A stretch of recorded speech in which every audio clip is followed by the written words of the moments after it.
ਸਾਹਿਬ ਦੇ ਜਥੇਦਾਰ ਗਿਆਨੀ ਹਰਪ੍ਰੀਤ ਸਿੰਘ ਨੇ ਕੌਮ ਦੇ ਨਾਮ ਜਾਰੀ ਕੀਤਾ ਸੰਦੇਸ਼।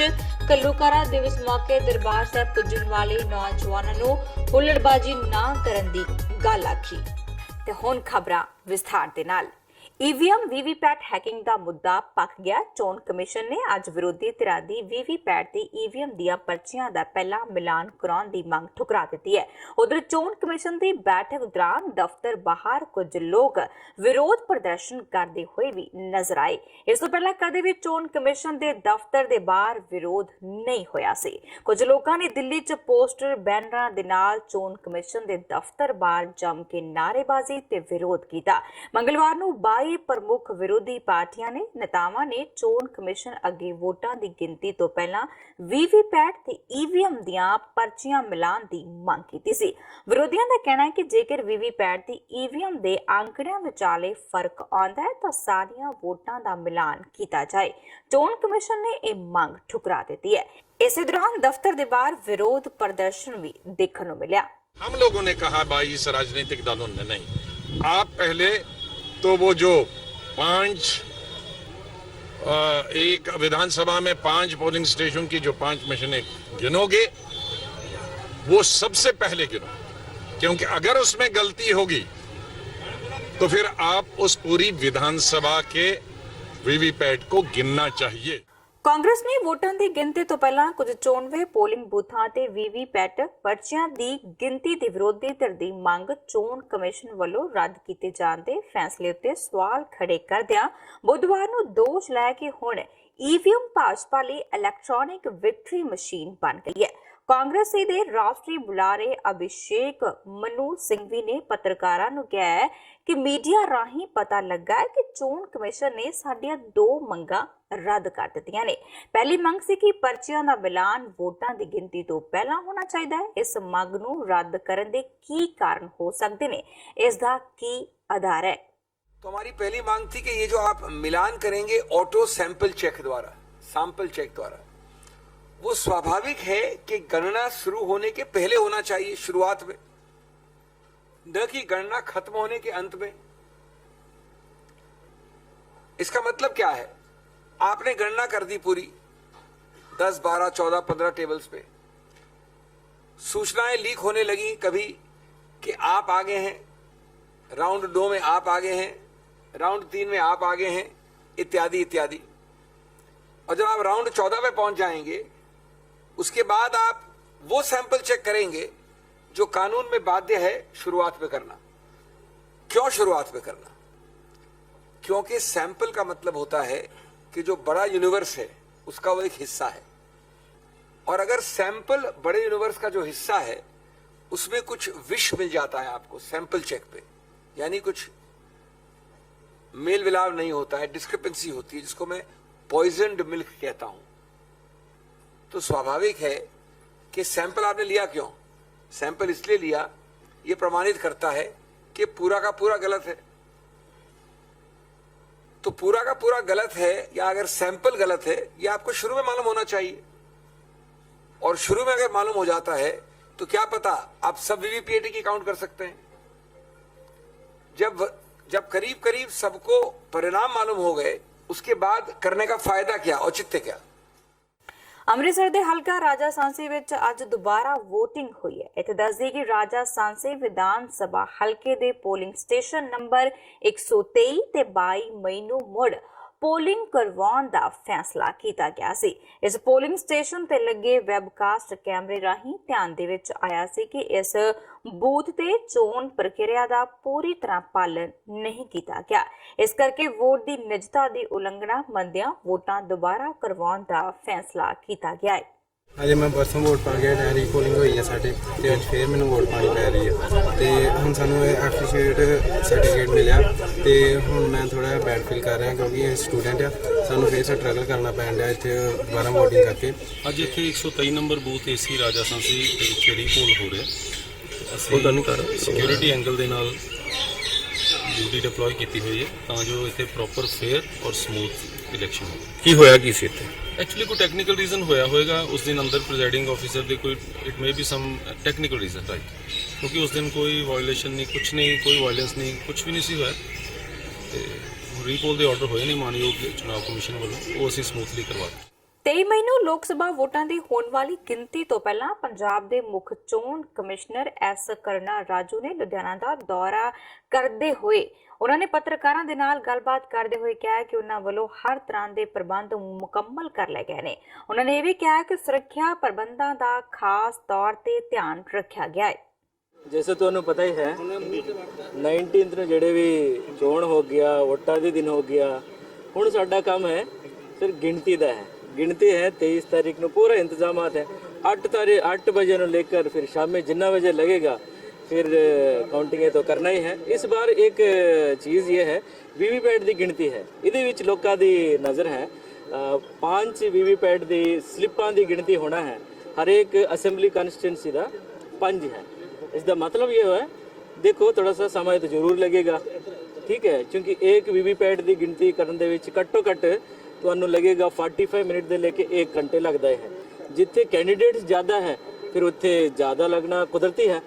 इसनू देखते हुए फिर असी ज़्यादा साडा जिन्ना भी काउंटिंग स्टाफ है उन्होंने 2 बार ट्रेनिंग दी गई है, क्योंकि लाइव फीड असी देना है इलेक्शन कमीशन ऑफ इंडिया की साइट दे विच। इस करके कोई हम लोग we don't take any chance. Navjot Sidhu ਦੇ ਹੱਕ ਵਿੱਚ ਖਜ਼ਾਨਾ ਮੰਤਰੀ ਮਨਪ੍ਰੀਤ ਬਾਦਲ ਨਿਤਰੇ ਨੇ। ਉਹਨਾਂ ਨੇ ਕਿਹਾ ਕਿ ਸਿੱਧੂ ਨੇ ਕਾਂਗਰਸ ਤੇ ਨਹੀਂ ਬਲਕਿ ਵਿਰੋਧੀਆਂ ਤੇ ਨਿਸ਼ਾਨਾ ਸਾਧਿਆ ਹੈ। ਉਹਨਾਂ ਇਹ ਵੀ ਕਿਹਾ ਕਿ ਭਾਸ਼ਣ ਵੇਲੇ ਮੈਂ ਮੰਚ ਤੇ ਮੌਜੂਦ ਸੀ। ਮਨਪ੍ਰੀਤ ਬਾਦਲ ਨੇ ਕਿਹਾ ਕਿ ਸਿੱਧੂ ਦੀ ਕਾਂਗਰਸ ਪ੍ਰਤੀ ਵਫਾਦਾਰੀ ਤੇ ਕੋਈ ਸ਼ੱਕ ਨਹੀਂ ਕੀਤਾ ਜਾ ਸਕਦਾ। ਕਾਂਗਰਸ ਦੇ ਕਈ ਸੀਨੀਅਰ ਆਗੂਆਂ ਨੇ ਇਸ ਸਿੱਧੂ ਦੇ ਖਿਲਾਫ ਮੋਰਚਾ ਵੀ ਖੋਲ੍ਹਿਆ ਹੋਇਆ। ਹਾਈ ਕਮਾਨ ਨੂੰ ਸਿੱਧੂ ਜੋੜੇ ਦੀਆਂ ਕਲਿੱਪਸ ਵੀ ਭੇਜੀਆਂ ਗਈਆਂ ਨੇ ਤੇ ਸਿੱਧੂ ਦੇ ਖਿਲਾਫ कार्रवाई की मांग की गई है। जिक्रयोग है कि सिद्धू ने आख्या सी कि जेकर कैप्टन सरकार ने बेदबी कांड उत्ते कार्रवाई ना की तो अस्तीफा दे देंगे। इस तो इलावा उन्होंने अपनी पत्नी नवजोत कौर नूं चंडीगढ़ तो टिकट ना देण दा भी दोष कैप्टन उत्ते लाया है। वोट पाउण तो बाद कैबिनेट मंत्री नवजोत सिद्धू ने कहा कि कांग्रेस की पिठ विच छुरा मारन वालियां नूं वोट नाल ठोक दिओ। नवजोत सिद्धू ने बेदबियां की जांच का मुड़ जिक्र किया है। इस मामले नूं लैके कैप्टन अमरिंदर सिंह दे 3 मंत्री पहला ही उन्हां दा विरोध कर चुके ने। जो मैं उन्हां दे बयान नूं समझ सकिया और एक उर्दू का लफ्ज़ है जिन्हों कहते हैं जोश ए खिताबत। जो खिताब करता है जोश, सिद्धू साहब हमेशा जोश च बोलते हैं। मेरा नहीं ख्याल सिद्धू साहब का मकसद जिहड़ा सी वो कैप्टन साहब या कोई कांग्रेस पार्टी के खिलाफ सी। उन्हां दा तां मकसद ये सी कि जिहड़े लोकां ने पंजाब नूं तबाह कीता है, बर्बाद किया, उन्होंने राजनीति चों आपां उन्हां नूं हराउणा है। और ये पता नहीं मीडिया दे विच किवें तोड़ मरोड़ के या हैडलाइन कई बारी सुर्खियां बनाने वास्ते भी ये गल चक्की जाती है। मेरा नहीं ख्याल कि सिद्धू साहब बड़ी और जिस तरह उन्होंने कांग्रेस के हक च रैलियां कीतियां तकरीबन 80 कीतियां, मैनूं लगदा कि सिद्धू साहब दी कांग्रेस पार्टी प्रति वफादारी ते किसी बंदे नूं शक ते शुबा नहीं। बीते दिनी पुलिस हिरासत विच हुई नौजवान की मौत के मामले विच पीड़ित परिवार वालों जिम्मेवार पुलिस अधिकारियों के खिलाफ मामला दर्ज करने नूं लैके फरीदकोट के SSP दफ्तर के बाहर धरना दिता जा रहा है। इस धरने दे विच पंजाब एकता पार्टी के प्रधान सुखपाल खैरा भी पहुंचे। इस तो इलावा बीबी परमजीत कौर खालड़ा, लखा सदाना, किसान, स्टूडेंट ते कई धार्मिक जथेबंदियां भी परिवार दे नाल दुख साझा कर लई पहुंचियां ने। इस दे नाल ही मृतक दा परिवार इंसाफ की गुहार भी लगा रहा है। इत्थे दस्सी कि CIA स्टाफ के इंचार्ज इंस्पैक्टर नरिंदर सिंह ने 3 नौजवानों को हिरासत विच लिया सी। इन्हां विचों जसपाल सिंह ने हिरासत विच ही फाहा ले लिया सी। इस तो बाद इंस्पैक्टर नरिंदर सिंह ने भी आत्म हत्या कर ली सी। मामले की जांच तो बाद सामने आया है कि जसपाल सिंह की मौत तो बाद इंस्पैक्टर नरिंदर सिंह ने उसकी लाश नूं खुद ही खुर्द-बुर्द कीता है। फरीदकोट के SSP राज बच्चन ने विशेष प्रेस कॉन्फ्रेंस करके इस गल की जिहड़ी जानकारी दी है। हालांकि उन्होंने इंस्पैक्टर नरिंदर सिंह की आत्म हत्या के कारणों बारे कुछ खास नहीं दस्सिया है। इत्थे भी जिक्र करते चलदे हैं कि परिवारक मैंबरां दे वल्लों पुलिस अधिकारियों के खिलाफ धरना लगाया गया सी, जिस दे चलदे हुण पुलिस प्रशासन ने इस दबाव के चलदे 2 पुलिस अधिकारियों नूं हिरासत विच ले लिया है। नानकियां ते आया सी उसे रात शनिवार रात गुरुद्वारे आ गया। गुरुद्वारे तो रात के 11 बजे चक्की गया। तड़के 5 बजे कहते भी साढ़े तो कोई निहंग छड़ा के लै गया। ਤੇ ਉਦੋਂ ਬਾਅਦ ਅਸੀਂ ਪੜਤਾਲ ਕਰਦੇ ਹਾਂ, ਸਾਡੇ ਬੱਚੇ ਦੀ ਪੜਤਾਲ ਨਹੀਂ ਹੋਈ। ਪਹਿਲਾਂ ਕੱਲ ਤਾਂ ਜਮਾਂ ਨਿਆਣੀ ਦੇ ਰਹੇ ਸੀ। ਇਹ ਵੀ ਸਾਡੇ ਪੱਤਰਕਾਰ ਨੇ ਅਧੀਨ ਭੈਣ ਭਾਈ ਜੀ ਦਾ ਨਾਮ ਹੈ ਸੰਧੂ ਸਾਹਿਬ, ਹਾਂ, ਉਹਨੇ ਕਾਰਵਾਈ ਕੀਤੀ। ਫਿਰ ਜੋ ਕਿ ਹੁਣ ਮੰਨੇ ਆ ਵੀ ਇਹ ਸਾਡਾ ਬੱਚਾ ਮਾਰ ਚੁੱਕੇ ਆ। ਮਨਿੰਦਰ ਮਾਰ ਕੇ ਉਹਦੋਂ ਬਾਅਦ 4 ਵਜੇ ਗੋਲੀ ਆਪ ਨੂੰ ਮਾਰਦਾ ਹੈ। ਤੇ ਹੁਣ ਮੰਨਦੇ ਆ ਵੀ ਅਸੀਂ ਬੱਚਾ ਨਹਿਰ ਵਿੱਚ ਸੱਟ ਬੈਠੇ ਆ ਤੇ ਅਸੀਂ ਲਾਸ ਜਾਰੀ ਹਾਲ ਚ। ਇਹਦੀ ਜਿਹੜੀ ਤੁਹਾਨੂੰ ਕੱਲ੍ਹ ਤੱਕ ਜਿਹੜੀ ਵੀ ਜਾਣਕਾਰੀ ਸੀ ਐਸਐਸਪੀ ਸਾਹਿਬ ਵੱਲੋਂ ਤੁਹਾਨੂੰ ਪ੍ਰਦਾਨ ਕਰ ਦਿੱਤੀ ਗਈ ਸੀ। ਉਸ ਤੋਂ ਬਾਅਦ ਅਸੀਂ ਅਗਲੀ ਇਨਵੈਸਟੀਗੇਸ਼ਨ ਜਿਹੜੀ ਅਸੀਂ 4 ਅਫਸਰ ਉਹਦੇ ਵਿੱਚ ਸ਼ਾਮਲ ਤੇ ਉਹਦੀ ਪੜਤਾਲ ਦੇ ਵਿੱਚ ਅਸੀਂ ਜੋ ਨਵੀਂ ਗੱਲਾਂ ਸਾਹਮਣੇ ਆਈਆਂ ਨੇ ਉਹਦੇ ਵਿੱਚ ਅਸੀਂ ਇਹਨਾਂ ਦੇ ਨਰਿੰਦਰ ਸਿੰਘ ਹੋਰਾਂ ਦੇ ਜਿਹੜੇ 2 ਮੁਲਾਜ਼ਮ ਸੀਗੇ ਸੁਖਮੰਦਰ ਤੇ ਦਰਸ਼ਨ, ਉਹਨਾਂ ਦੀ ਜਿਹੜੀ ਇਨਵੋਲਵਮੈਂਟ ਦੇ ਵਿੱਚ ਸਾਹਮਣੇ ਆਈ, ਉਹ ਅਸੀਂ ਦੋਵੇਂ ਬੰਦੇ ਉਹਨਾਂ ਨੂੰ ਇਸ ਮੁਕੱਦਮੇ ਦੇ ਵਿੱਚ ਨਾਮਜ਼ਦ ਕਰਕੇ ਤੇ ਅਸੀਂ ਉਹਨਾਂ ਨੂੰ ਕੱਲ੍ਹ ਦਾ ਗ੍ਰਿਫਤਾਰ ਕਰ ਲਿਆ ਰਾਤ। ਉਹ ਸਾਡੀ ਹਿਰਾਸਤ ਵਿੱਚ ਨੇ। ਸਬ ਇੰਸਪੈਕਟਰ ਸੁਖਵਿੰਦਰ ਸਿੰਘ ਸਾਡਾ ਉਸ ਪਾਰਟੀ ਦਾ ਇੰਚਾਰਜ ਆ, ਉਹ ਥਾਣੇ ਸਦਰ ਤੋਂ ਅਸੀਂ ਰਾਤ ਹੀ ਹਜ਼ੂਰ ਸਾਹਿਬ ਵਾਸਤੇ ਨੰਦੇੜ ਸਾਹਿਬ ਦੀ ਮੂਵ ਕਰ ਦਿੱਤੀ। ਉਹ ਜਦੋਂ ਅਸੀਂ ਉਹਨੂੰ ਫੜ ਲਾਂਗੇ ਇਹ ਗੱਲ ਸਾਰੀ ਕੀ ਹੋਊਗੀ। ਤੇ ਹੁਣ ਵੇਲਾ ਹੋ ਗਿਆ ਇੱਕ ਬ੍ਰੇਕ ਦਾ, ਮਿਲਦੇ ਹਾਂ ਬ੍ਰੇਕ ਤੋਂ ਬਾਅਦ।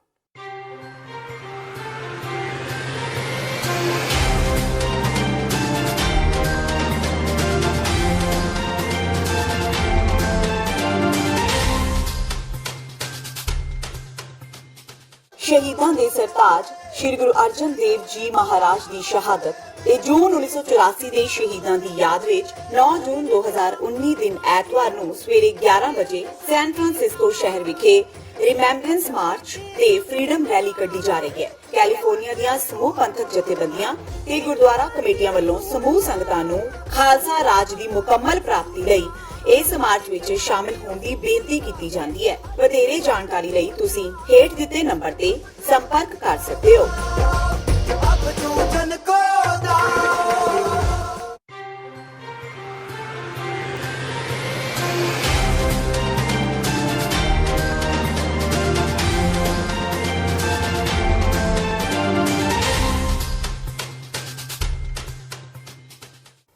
ਬ੍ਰੇਕ ਤੋਂ ਬਾਅਦ ਇੱਕ ਵਾਰ ਫਿਰ ਤੋਂ ਤੁਹਾਡਾ ਸਵਾਗਤ ਹੈ। ਵਧਦੇ ਹਾਂ ਅਗਲੀ ਖਬਰ ਦੇ ਵੱਲ। ਸਾਬਕਾ ਮੁੱਖ ਮੰਤਰੀ ਸਰਦਾਰ ਪ੍ਰਕਾਸ਼ ਸਿੰਘ ਬਾਦਲ ਨੇ ਕਿਹਾ ਹੈ ਕਿ ਕੇਂਦਰ ਵਿੱਚ ਭਾਰੀ ਬਹੁਮਤ ਹਾਸਲ ਕਰਕੇ ਅਗਲੀ ਸਰਕਾਰ ਭਾਜਪਾ ਦੀ ਹੀ ਬਣੇਗੀ। ਅਗਲੇ ਪ੍ਰਧਾਨ ਮੰਤਰੀ ਵੀ ਨਰਿੰਦਰ ਮੋਦੀ ਹੋਣਗੇ। ਰਾਹੁਲ ਗਾਂਧੀ ਕਦੇ ਮੰਤਰੀ ਤੱਕ ਵੀ ਨਹੀਂ ਰਹੇ, ਇਸ ਲਈ ਉਹਨਾਂ ਕੋਲ ਦੇਸ਼ ਨੂੰ ਚਲਾਉਣ ਦਾ ਤਜਰਬਾ ਨਹੀਂ ਹੈ। ਸਾਬਕਾ ਮੁੱਖ ਮੰਤਰੀ ਅੱਜ ਆਪਣੇ ਪਿੰਡ ਬਾਦਲ ਵਿਖੇ ਪੱਤਰਕਾਰਾਂ ਦੇ ਨਾਲ ਗੱਲਬਾਤ ਕਰ ਰਹੇ ਸਨ। ਬਾਦਲ ਨੇ ਕਿਹਾ ਹੈ ਕਿ ਮੋਦੀ ਕੋਲ ਦੇਸ਼ ਚਲਾਉਣ ਦਾ ਤਜਰਬਾ ਹੈ ਤੇ ਉਹੀ ਤਜਰਬਾ ਆਮ ਲੋਕਾਂ ਨੂੰ ਪਸੰਦ ਵੀ ਆ ਰਿਹਾ ਹੈ। ਇਸ ਲਈ ਜਨਤਾ ਉਹਨਾਂ ਨੂੰ ਇੱਕ ਵਾਰ ਫਿਰ ਤੋਂ ਪ੍ਰਧਾਨ ਮੰਤਰੀ ਬਣਾਉਣ ਜਾ ਰਹੀ ਹੈ। ਬਾਦਲ ਨੇ ਕਿਹਾ ਕਿ ਮੋਦੀ ਜ਼ਮੀਨੀ ਪੱਧਰ ਤੋਂ ਕੇਂਦਰ 'ਚ ਪੁੱਜੇ ਨੇ, ਉਹਨਾਂ ਨੂੰ ਦੇਸ਼ ਦੇ ਲੋਕਾਂ ਦੀਆਂ ਸਮੱਸਿਆਵਾਂ ਬਾਰੇ ਵੀ ਚੰਗੀ ਤਰ੍ਹਾਂ ਜਾਣਕਾਰੀ ਹੈ। 6 ਜੂਨ ਨੂੰ ਸ਼੍ਰੀ ਹਰਮੰਦਰ ਸਾਹਿਬ 'ਚ ਘੱਲੂਘਾਰਾ ਦਿਵਸ ਦੇ ਸਮਾਗਮ ਤੋਂ ਪਹਿਲਾਂ ਸ਼੍ਰੀ ਅਕਾਲ ਤਖਤ ਸਾਹਿਬ ਦੇ ਜਥੇਦਾਰ ਗਿਆਨੀ ਹਰਪ੍ਰੀਤ ਸਿੰਘ ਨੇ ਕੌਮ ਅਤੇ ਸ਼੍ਰੀ ਦਰਬਾਰ ਸਾਹਿਬ ਆਉਣ ਵਾਲੀਆਂ ਸੰਗਤਾਂ ਲਈ ਸੰਦੇਸ਼ ਜਾਰੀ ਕੀਤਾ ਹੈ। ਜਥੇਦਾਰ ਗਿਆਨੀ ਹਰਪ੍ਰੀਤ ਸਿੰਘ ਨੇ ਕਿਹਾ ਹੈ ਕਿ ਇਸ ਸਮਾਗਮ 'ਚ ਜੋ ਲੋਕ ਹੁੱਲੜਬਾਜ਼ੀ ਕਰਦੇ ਨੇ ਉਹ ਇਸ ਤੋਂ ਬਾਜ਼ ਆ ਜਾਣ। ਸ਼੍ਰੀ ਹਰਮੰਦਰ ਸਾਹਿਬ ਇੱਕ ਰੂਹਾਨੀਅਤ ਦਾ ਕੇਂਦਰ ਹੈ। ਇੱਥੇ ਹੁੱਲੜਬਾਜ਼ੀ ਦੇ ਨਾਲ ਕੌਮ ਦੀ ਭਾਵਨਾ ਆਹਤ ਹੁੰਦੀ ਹੈ। ਇਸ ਤੋਂ ਪਰਹੇਜ਼ ਕਰਨਾ ਚਾਹੀਦਾ ਹੈ। ਇੱਥੇ ਦੱਸਦੇ ਕਿ 6 ਜੂਨ ਨੂੰ ਘੱਲੂਘਾਰਾ ਦਿਵਸ ਮਨਾਇਆ ਜਾਂਦਾ ਹੈ ਅਤੇ ਇਸ ਦੌਰਾਨ ਸ਼੍ਰੀ ਅਕਾਲ ਤਖਤ ਸਾਹਿਬ ਦੇ ਜਥੇਦਾਰਾਂ ਵੱਲੋਂ ਕੌਮ ਦੇ ਨਾਂ ਤੇ ਸੰਦੇਸ਼ ਦਿੱਤਾ ਜਾਂਦਾ ਹੈ। ਪਰ ਪਿਛਲੇ ਕੁਝ ਸਮੇਂ ਤੋਂ ਇਸ ਦਿਵਸ ਦੇ ਮੌਕੇ ਤੇ ਮਾਹੌਲ ਖਰਾਬ ਹੁੰਦਾ ਆ ਰਿਹਾ ਹੈ, ਜਿਸ ਨੂੰ ਰੋਕਣ ਦੇ ਲਈ ਜਥੇਦਾਰ ਨੇ ਸਿੱਖ ਸੰਗਤ ਦੇ ਲਈ ਇੱਕ ਸੰਦੇਸ਼ ਜਾਰੀ ਕੀਤਾ ਹੈ। ਇਹ ਬੜਾ ਹੀ ਸਾਡੇ ਵਾਸਤੇ ਮਹੱਤਵਪੂਰਨ ਦਿਨ ਹੈ 6 ਜੂਨ ਦਾ, ਕਿਉਂਕਿ 6 ਜੂਨ ਨੂੰ ਜਿਹੜੀ ਕੌਮ ਨੇ ਆਪਣੇ ਪਿੰਡਾਂ ਦੇ ਉੱਤੇ ਪੀੜਾ ਹੰਢਾਈ ਆ ਉਹ ਕਦੇ ਭੁੱਲੀ ਨਹੀਂ ਜਾ ਸਕਦੀ। ਪਰ ਅਸੀਂ ਸਾਰੇ ਦੇ ਸਾਰੇ ਉਸ ਦਿਨ ਇਸ ਪੀੜ ਨੂੰ ਮਹਿਸੂਸ ਕਰਨ ਵਾਸਤੇ ਆਉਣੇ ਆ। ਪਰ ਕੁਝ ਸ਼ਰਾਰਤੀ ਲੋਕ ਜਿਹੜੇ ਆ ਸ਼ਰਾਰਤਬਾਜ਼ੀ ਕਰਕੇ ਮਾਹੌਲ ਨੂੰ ਖਰਾਬ ਕਰਨ ਦਾ ਯਤਨ ਕਰਦੇ ਆ। ਐਸਾ ਬਿਲਕੁਲ ਨਹੀਂ ਕੀਤਾ ਜਾਣਾ ਚਾਹੀਦਾ। ਤਰਨਤਾਰਨ ਦੇ ਮਾਨੂ ਚਾਹਲ ਪਿੰਡ ਵਿੱਚ ਸ਼੍ਰੀ ਗੁਰੂ ਗ੍ਰੰਥ ਸਾਹਿਬ ਦੇ 10 ਸਰੂਪਾਂ ਦੇ ਅਗਨੀ ਭੇਂਟ ਹੋਣ ਦਾ ਮਾਮਲਾ ਸ਼੍ਰੀ ਅਕਾਲ ਤਖਤ ਸਾਹਿਬ ਵਿਖੇ ਪਹੁੰਚ ਗਿਆ ਹੈ। ਦਰਅਸਲ ਪਿੰਡ ਦੇ ਗੁਰਦੁਆਰਾ ਸਾਹਿਬ ਵਿਖੇ ਸ਼ਾਰਟ ਸਰਕਟ ਹੋਣ ਕਾਰਨ ਸ਼੍ਰੀ ਗੁਰੂ ਗ੍ਰੰਥ ਸਾਹਿਬ ਦੇ ਸਰੂਪ ਅਗਨ ਭੇਂਟ ਹੋ ਗਏ ਸਨ। ਪਰ FIR ਸਿਰਫ ਇੱਕ ਸਰੂਪ ਸੰਬੰਧੀ ਲਿਖਵਾਈ ਗਈ ਸੀ, ਜਿਸ ਤੋਂ ਬਾਅਦ ਸਿੱਖ ਸੰਗਤ ਨੇ ਇੱਕ ਮੰਗ ਪੱਤਰ ਸ਼੍ਰੀ ਅਕਾਲ ਤਖਤ ਸਾਹਿਬ ਵਿਖੇ ਦਿੱਤਾ। ਇਸ ਮਾਮਲੇ ਵਿੱਚ ਗੁਰਦੁਆਰਾ ਸਾਹਿਬ ਦੀ ਕਮੇਟੀ ਨੂੰ ਜ਼ਿੰਮੇਵਾਰ ਦੱਸ ਕੇ ਕਾਰਵਾਈ ਦੀ ਮੰਗ ਕੀਤੀ ਗਈ ਹੈ। ਸਿੱਖ ਸੰਗਤ ਦਾ ਕਹਿਣਾ ਹੈ ਕਿ ਗੁਰਦੁਆਰਾ ਸਾਹਿਬ ਦੀ ਅਣਗਹਿਲੀ ਕਾਰਨ ਇਹ ਘਟਨਾਕ੍ਰਮ ਵਾਪਰਿਆ ਹੈ, ਜਿਸ ਲਈ ਗੁਰਦੁਆਰਾ ਕਮੇਟੀ ਦੇ ਪ੍ਰਧਾਨ ਨੂੰ ਜ਼ਿੰਮੇਵਾਰ ਬਣਾਇਆ ਜਾਣਾ ਚਾਹੀਦਾ ਹੈ। ਸ਼ਾਮੀ 4 ਵਜੇ ਸਰਕਟ ਸ਼ਾਰਟ ਹੋ ਗਏ ਤੇ ਗੁਰੂ ਗ੍ਰੰਥ ਸਾਹਿਬ ਮਹਾਰਾਜ ਦੇ 10 ਰੂਪ ਜਿਹੜੇ ਆ ਉਹਨਾਂ ਦਾ ਬਹੁਤ ਜ਼ਿਆਦਾ ਭਾਰੀ ਨੁਕਸਾਨ ਹੋਇਆ। ਪਰ ਇਹ ਗ੍ਰੰਥੀ ਸਿੰਘ ਨੇ ਤੇ ਨਗਰ ਵਾਸੀਆਂ ਨੇ ਇਹ ਸਾਰੇ ਸਬੂਤ ਜਿਹੜੇ ਉਹ ਮਿਟਾਉਣ ਦੀ ਕੋਸ਼ਿਸ਼ ਕੀਤੀ ਹੈ, ਕਿਉਂਕਿ ਸਾਨੂੰ ਜਿਹੜੀ ਪਹਿਲਾਂ ਇਹਨਾਂ ਰਿਪੋਰਟ ਦਿੱਤੀ ਉਹ ਕਹਿੰਦੇ ਵੀ ਜੰਦੂਆ ਇਕੱਲਾ ਹੀ ਇੱਕ ਨੁਕਸਾਨਿਆ ਗਿਆ, ਪਰ ਉਸ ਤੋਂ ਬਾਅਦ ਫਿਰ ਪਤਾ ਲੱਗਾ ਵੀ 2 ਸਰੂਪ ਜਿਹੜੇ ਨੁਕਸਾਨੇ ਗਏ ਤੇ ਜਦੋਂ ਆ ਕੇ ਚੈੱਕ ਕੀਤੇ ਤੇ 10 ਸਰੂਪ ਜਿਹੜੇ ਗੁਰੂ ਗ੍ਰੰਥ ਸਾਹਿਬ ਮਹਾਰਾਜ ਜੀ ਦਾ ਨੁਕਸਾਨ ਹੋਇਆ। ਕਿਹੜਾ ਪਿੰਡ ਹੈ? ਪਿੰਡ ਇਹ ਮਾਣੋ ਚਾਲ ਗੁਰਦੁਆਰਾ ਬਾਬਾ ਜੋਗੀ ਪੀਰ। ਕਿਹਦੀ ਗਲਤੀ ਪਾਈ ਗਈ ਤੁਹਾਡੇ ਸਾਹਮਣੇ? ਇਹ ਗਲਤੀ ਤਾਂ ਮਤਲਬ ਪ੍ਰਬੰਧਕ ਤੇ ਗ੍ਰੰਥੀ ਸਿੰਘ ਆ। ਅਣਗਹਿਲੀ ਕਰਨ ਦੇ ਕਾਰਨ ਕੀ ਹੈ ਵੀ ਜਦੋਂ ਇਹਨਾਂ ਨੂੰ ਕਿਹਾ ਹੈ ਕਿ ਤੁਸੀਂ ਪੱਖੇ ਨਹੀਂ ਚਲਾਉਣੇ, ਏਸੀ ਨਹੀਂ ਚਲਾਉਣਾ, ਤੇ ਇਹ ਨਹੀਂ ਚਲਾਉਣ ਵੜਦੇ, ਤੇ ਇਹ ਸਰਕਟ ਸ਼ਾਰਟ ਤਾਂ ਹੀ ਹੁੰਦਾ ਹੈ ਜਦੋਂ ਆਪਾਂ ਪੱਖਾ ਚਲਾਉਣੇ ਜਾਂ ਏਸੀ ਚਲਾਉਣੇ ਉਹਦਾ ਧਿਆਨ ਨਹੀਂ ਰੱਖਦੇ। ਇਹ ਤਾਂ ਦੱਸਿਆ ਨਹੀਂ ਕਿਸੇ ਨੇ ਇਹਨਾਂ ਨੇ ਦੇਖੋ ਜੀ ਛੁਪਾਇਆ ਇਸ ਗੱਲ ਨੂੰ। ਆ ਦੇਖੋ ਕਲੀ ਵੀ ਕਰਤੀ ਇਹਨਾਂ ਨੇ, ਕੱਲ ਕਲੀ ਵੀ ਕਰਤੀ ਹੈ, ਏਸੀ ਵੀ ਲਾ ਕੇ ਉੱਧਰ ਰੱਖਤਾ ਹੈ। ਸਾਰੇ ਜਿਹੜੇ ਆਪਣਾ ਰਮਾਲੇ ਥੱਲੇ ਸੜੇ ਸੀਗੇ, ਆਪਣਾ ਗੱਦਾ ਸੜਿਆ ਸੀ, ਉਹ ਵੀ ਸਾਰੇ ਨਕਲ ਕਰਾ ਕੇ ਸਾਰਾ ਕੁਝ ਕਰਕੇ ਫਿਰ ਉਹ ਵੀ ਅੱਧਾ ਦੱਸਿਆ ਇਹਨਾਂ ਨੇ। ਹੁਣ ਤੁਹਾਡੇ ਕੀ ਮੰਗ ਹੈ? ਮੰਗ ਤੇ ਇਹ ਹੈ ਜੀ, ਦੇਖੋ ਇਹਨਾਂ ਨੂੰ ਜਦੋਂ ਅਸੀਂ ਰੋਜ਼ ਸਮਝਾਉਣੇ ਆ ਵੀ ਤੁਸੀਂ ਗਲਤੀ ਨਾ ਕਰੋ, ਜਿੰਨਾ ਚਿਰ ਗ੍ਰੰਥੀ ਸਿੰਘ ਹਾਜ਼ਰ ਆ ਉਹਨਾਂ ਚਿਰ ਪੱਖਾ ਜਾਂ ਏਸੀ ਚਲਾਓ, ਤੇ ਜਦੋਂ ਗ੍ਰੰਥੀ ਸਿੰਘ ਹਾਜ਼ਰ ਨਹੀਂ ਹੁੰਦਾ ਇਹ ਬੰਦ ਕਰ ਦਿਓ, ਪਰ ਇਹ ਬੰਦ ਨਹੀਂ ਕਰਦੇ। ਸਵੇਰੇ ਸਾਡੇ ਕੋਲ ਇਤਲਾਹ ਆਈ ਸੀ ਵੀ ਗੁਰਦੁਆਰੇ ਸ਼ਾਰਟ ਸਰਕਟ ਹੋਇਆ, ਜਿਸ ਕਰਕੇ ਇੱਕ ਸਰੂਪ ਨੂੰ ਨੁਕਸਾਨ ਥੋੜ੍ਹਾ ਪਹੁੰਚਿਆ ਜਿਲਦ ਨੂੰ, ਤੇ ਅੱਗ ਲੱਗੀ, ਸ਼ਾਰਟ ਸਰਕਟ ਲੱਗੀ ਹੈ। ਉਹਦੇ ਮੇਰੇ ਚੌਂਕੀ ਇੰਚਾਰਜ ਮਾਨੋਚਾਲ ਪਹੁੰਚੇ ਸੀਗੇ, ਉਹਨਾਂ ਦੇਖਿਆ, ਉਹਨਾਂ ਪ੍ਰਬੰਧਕਾਂ ਨੇ ਇੱਕ ਗੁਰੂ ਗ੍ਰੰਥ ਸਾਹਿਬ ਦਿਖਾਇਆ ਸੀਗਾ ਤੇ ਜਿਹਦੀ ਜਿਲਦ ਨੂੰ ਨੁਕਸਾਨ ਪਹੁੰਚਿਆ ਸੀਗਾ। ਉਹਨਾਂ ਦੱਸਿਆ ਵੀ ਸ਼ਾਰਟ ਸਰਕਟ ਲੱਗੀ ਹੈ ਤੇ ਕੋਈ ਇਸ਼ੂ ਨਹੀਂ ਸੀਗਾ। ਹੁਣ ਬਾਅਦ 'ਚ ਕਲੀਅਰ ਹੋਇਆ ਵੀ ਇਹ ਜਿਹੜੇ ਸ਼ਾਰਟ ਸਰਕਟ ਹੋਇਆ ਕੱਲ੍ਹ ਦਾ ਹੋਇਆ ਹੈ, ਔਰ 10 ਰੂਪਾਂ ਨੂੰ ਤਕਰੀਬਨ ਨੁਕਸਾਨ ਪਹੁੰਚਿਆ। ਉਹ ਸ਼੍ਰੋਮਣੀ ਕਮੇਟੀ ਵਾਲੇ ਵੀ ਆਏ ਆ, ਹੋਰ ਵੀ ਜਥੇਬੰਦੀਆਂ ਆਈਆਂ ਨੇ, ਤੇ ਸਾਡੇ ਕੋਲ ਧਿਆਨ 'ਚ ਆ ਗਿਆ, ਉਹਦੀ ਪੜਤਾਲ ਕਰ ਰਹੇ ਹਾਂ। ਜੋ ਪੜਤਾਲ ਕਰਨ ਤੋਂ ਬਾਅਦ ਜੇ ਕੋਈ ਬਣਦੀ ਹੋਊ ਕਾਰਵਾਈ ਕਰਾਂਗੇ। ਲੁਧਿਆਣਾ ਦੀ ਖੇਤੀਬਾੜੀ ਯੂਨੀਵਰਸਿਟੀ ਵਿੱਚ ਸਥਿਤ ਬਲਾਕ ਵਿਕਾਸ ਅਤੇ ਪੰਚਾਇਤ ਵਿਭਾਗ 'ਚ ਬਤੌਰ ਸਟੈਨੋ ਕੰਮ ਕਰਨ ਵਾਲੀ ਇੱਕ ਹੈਂਡੀਕੈਪਟ ਲੜਕੀ ਵੱਲੋਂ ਆਪਣੇ ਹੀ ਅਫਸਰ ਉੱਤੇ ਉਸ ਨਾਲ ਛੇੜਛਾੜ ਕਰਨ ਅਤੇ ਅਸ਼ਲੀਲ ਭਾਸ਼ਾ ਵਰਤਣ ਦੇ ਇਲਜ਼ਾਮ ਲਗਾਏ ਜਾ ਰਹੇ ਨੇ, ਜਿਸ ਤੋਂ ਬਾਅਦ ਪੀੜਤਾ ਦੇ ਭਰਾ ਮੌਕੇ ਤੇ ਆ ਗਏ ਅਤੇ ਜੰਮ ਕੇ ਉਹਨਾਂ ਨੇ ਹੰਗਾਮਾ ਕੀਤਾ। ਉਧਰ ਮੌਕੇ ਤੇ ਪੁਲਿਸ ਵੀ ਪਹੁੰਚ ਗਈ ਤੇ ਮੁਲਜ਼ਮ BDPO ਗੁਰਮੇਲ ਸਿੰਘ ਦੇ ਖਿਲਾਫ ਮਾਮਲਾ ਦਰਜ ਕਰਕੇ ਕਾਰਵਾਈ ਸ਼ੁਰੂ ਕਰ ਦਿੱਤੀ ਗਈ ਹੈ। ਮੈਂ ਸਰ ਬਲਾਕ ਲੁਧਿਆਣਾ 1 ਚ ਕੰਮ ਕਰਦੀ ਆ।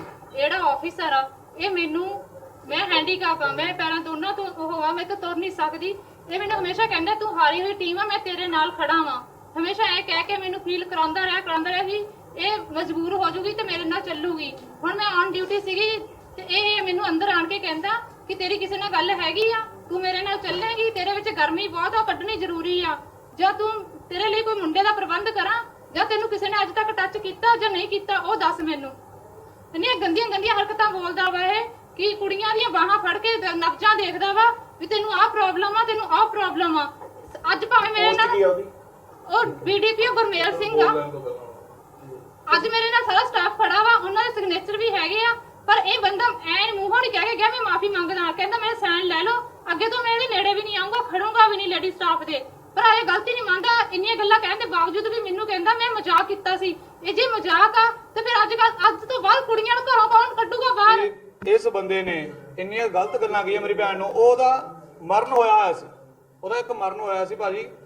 ਕਹਿੰਦੀ ਵੀਰੇ ਮੈਂ ਤੇਰੇ ਨਾਲ ਇੱਕ ਗੱਲ ਕਰਨੀ ਆ, ਵੀ ਗੁੱਸਾ ਨਾ ਕਰੀ। ਉਹਨੇ ਫਿਰ ਦੱਸਿਆ ਵੀ ਮੈਨੂੰ ਬਿਨਾਂ ਵੀਡੀਓ ਇਦਾਂ ਤੰਗ ਕਰਦਾ। ਉਹ ਡਬਲ ਮੀਨਿੰਗ ਗੱਲਾਂ ਪਹਿਲਾਂ ਕਹਿੰਦਾ ਸੀਗਾ, ਅੱਜ ਤੋਂ 2-3 ਮਹੀਨੇ ਪਹਿਲਾਂ। ਫਿਰ ਕੱਲ ਪਰਸੋਂ ਦਾ ਡਾਇਰੈਕਟ ਹੀ ਹੋ ਗਿਆ, ਬਹੁਤ ਜ਼ਿਆਦੀਆਂ। ਹੁਣ ਮੈਂ ਕਹਿ ਨਹੀਂ ਸਕਦਾ, ਸ਼ਰਮ ਆਉਂਦੀ ਹੈ ਮੈਨੂੰ ਇਹ ਗੱਲਾਂ, ਤੁਹਾਡੇ ਵੀ ਤੁਸੀਂ ਵੀ ਨਹੀਂ ਸੁਣ ਸਕਦੇ। ਅਸ਼ਲੀਲ ਗੱਲਾਂ ਇਹਨੇ ਕਹੀਆਂ ਇਹਨਾਂ ਨੇ, ਤੇ ਮੈਂ ਅੱਜ ਜਦੋਂ ਇਹਨਾਂ ਦੇ ਇੱਥੇ ਉਹ ਬੰਦਾ ਮੰਨਿਆ ਵੀ ਮੈਂ ਗੱਲਾਂ ਕਹੀਆਂ, ਬਕਾਇਦਾ ਸਾਈਨ ਕੀਤੇ ਆ, ਸਾਰੇ ਸਟਾਫ ਦੇ ਸਾਈਨ ਪੇਪਰ ਤੇ ਹੋਇਆ, ਉਹ ਸਾਡੇ ਕੋਲੇ ਪ੍ਰੂਫ ਹੈ, ਵੀਡੀਓ ਵੀ ਹੈ। ਤੇ ਉਸ ਤੋਂ ਬਾਅਦ ਅਸੀਂ ਪੁਲਿਸ ਕੰਪਲੇਂਟ ਕੀਤੀ, ਮੇਰੀ ਭੈਣ ਨੇ ਫੋਨ ਕੀਤਾ ਤੇ PAU ਥਾਣੇ ਤੇ ਇੱਕ ਫੋਨ ਆਇਆ ਮੇਰੀ ਭੈਣ ਨੂੰ ਵੀ ਤੈਨੂੰ ਹੁਣ ਮਾਫੀ ਦੇਤੀ ਹੈ ਤੇ ਹੁਣ ਤੂੰ ਹੋਰ ਕੀ ਚਾਹੁੰਦੀ ਆ, ਹੋਰ ਤੂੰ ਕੀ ਚਾਹੁੰਦੀ? ਉਹਦੀ ਰਿਕਾਰਡਿੰਗ ਵੀ ਹੈ। ਤੇ ਹੁਣ ਤੁਸੀਂ ਦੱਸ ਦਿਓ ਵੀ ਅਸੀਂ ਕਿੱਥੇ ਜਾਈਏ? ਕਹਿਣ ਲੱਗੇ ਮੈਡਮ ਉਹਨੂੰ ਇੱਥੇ BDO ਸਾਹਿਬ ਨੇ ਕੁਝ ਉਹਨੂੰ ਉਹਦੇ ਸ਼ਾਨ ਦੇ ਖਿਲਾਫ ਗੱਲਾਂ ਬਾਤਾਂ ਕਹੀਆਂ, ਤੇ ਸਾਨੂੰ ਇਨਫੋਰਮੇਸ਼ਨ ਮਿਲ ਤੇ ਅਸੀਂ ਮੌਕੇ ਤੇ ਪਹੁੰਚੇ ਹਾਂ। ਮੌਕੇ ਤੇ ਪਹੁੰਚ ਕੇ ਅਸੀਂ ਆਪਣੇ ਸਬ ਇੰਸਪੈਕਟਰ ਜਿਹੜੀ ਲੇਡੀ ਇਹ ਜਿਹੜੀ ਕਾਰਵਾਈ ਹੈ ਲੇਡੀ ਨੇ ਬਿਆਨ ਲਿਖਣੇ ਹੁੰਦੇ ਆ, ਅਸੀਂ ਆਪਣੀ ਲੇਡੀ ਬੁਲਾ ਰਹੀ ਹੈ ਤਾਂ ਉਹ ਕਾਰਵਾਈ ਵਾਸਤੇ ਦਾ ਬਿਆਨ ਲਿਖ ਰਹੀ ਆ। ਜੋ ਵੀ ਬਿਆਨ ਲਿਖਾਈ ਕੁੜੀ ਉਹਦੇ ਅਕੋਰਡਿੰਗ ਜਿਹੜਾ ਸਾਡੇ ਐਫਆਈਆਰ ਲਾਓ। ਮੋਹਾਲੀ ਦੇ ਪਿੰਡ ਗੱਗੇ ਮਾਜਰਾ ਦੇ ਰਹਿਣ ਵਾਲੇ ਗੁਰਪ੍ਰੀਤ ਸਿੰਘ ਦੀ ਪਿਛਲੇ ਦਿਨ ਇੱਕ ਵੀਡੀਓ ਵਾਇਰਲ ਹੋਈ ਸੀ। ਵੀਡੀਓ 'ਚ ਇੱਕ ਸਰਦਾਰ ਵਿਅਕਤੀ ਸਮੇਤ 3 ਵਿਅਕਤੀ 2 ਬੱਚਿਆਂ ਨੂੰ ਕਿਸੇ ਕੋਲੋਂ ਖੋ ਕੇ ਗੱਡੀ 'ਚ ਲਿਜਾਂਦੇ ਹੋਏ ਦਿਖਾਈ ਦਿੱਤੇ। ਪਹਿਲੀ ਨਜ਼ਰ 'ਚ ਮਾਮਲਾ ਕਿਡਨੈਪਿੰਗ ਦਾ ਲੱਗਦਾ ਸੀ, ਪਰ ਹੁਣ ਇਸ ਵੀਡੀਓ ਦਾ ਅਸਲ ਸੱਚ ਸਾਹਮਣੇ ਆ ਗਿਆ ਹੈ। ਵੀਡੀਓ ਦੀ ਅਸਲੀਅਤ ਸਾਹਮਣੇ ਆਉਂਦਿਆਂ ਹੀ ਸਾਰਿਆਂ ਦੇ ਹੋਸ਼ ਉੱਡ ਗਏ ਨੇ। ਦੱਸਿਆ ਜਾ ਰਿਹਾ ਹੈ ਕਿ ਜੋ ਬੱਚਿਆਂ ਨੂੰ ਗੱਡੀ 'ਚ ਬਿਠਾ ਕੇ ਲਿਜਾਇਆ ਸੀ ਉਹ ਕੋਈ ਹੋਰ ਨਹੀਂ ਸਗੋਂ ਦੋਨਾਂ ਬੱਚਿਆਂ ਦਾ ਪਿਤਾ ਅਤੇ ਉਸਦੇ ਨਾਲ ਉਸਦੇ ਕੁਝ ਦੋਸਤ ਸਨ। ਪ੍ਰੈਸ ਕਾਨਫਰੰਸ ਦੇ ਜ਼ਰੀਏ ਬੱਚਿਆਂ ਦੇ ਪਿਤਾ ਨੇ ਦੱਸਿਆ ਕਿ ਉਹਨਾਂ ਦੀ ਪਤਨੀ ਰਮਨਜੋਤ ਕੌਰ ਜੋ ਕਿ ਪੰਚਕੂਲਾ ਵਿੱਚ ਰਹਿੰਦੀ ਹੈ ਬੱਚਿਆਂ ਦੇ ਨਾਲ ਅਣਮਨੁੱਖੀ ਵਿਵਹਾਰ ਕਰਦੀ ਸੀ। ਰਮਨਜੋਤ ਬੱਚਿਆਂ ਨੂੰ ਸ਼ਰਾਬ ਪਿਲਾਉਂਦੀ ਸੀ ਤਾਂ ਜੋ ਬੱਚੇ ਜਲਦੀ ਸੌਂ ਸਕਣ। ਬੱਚਿਆਂ ਦੇ ਮੁਤਾਬਕ ਰਮਨਜੋਤ ਆਪ ਵੀ ਸ਼ਰਾਬ ਦੀ ਆਦੀ ਸੀ। ਮਾਮਲਾ ਜੀ ਮੇਰੇ ਘਰ ਵਾਲੀ ਹੈ ਰਮਨਜੋਤ, ਮੇਰੇ ਨਾਲ ਉਹਦਾ ਕੇਸ ਚੱਲ ਰਿਹਾ ਹੈ ਜੀ। ਉਹਨੇ ਮੇਰੇ ਬਗੈਰ ਦੱਸੇ ਤੇ ਹੋਰ ਮੁੰਡੇ ਨਾਲ ਸ਼ਾਦੀ ਕਰਾ ਲਈ ਹੈ।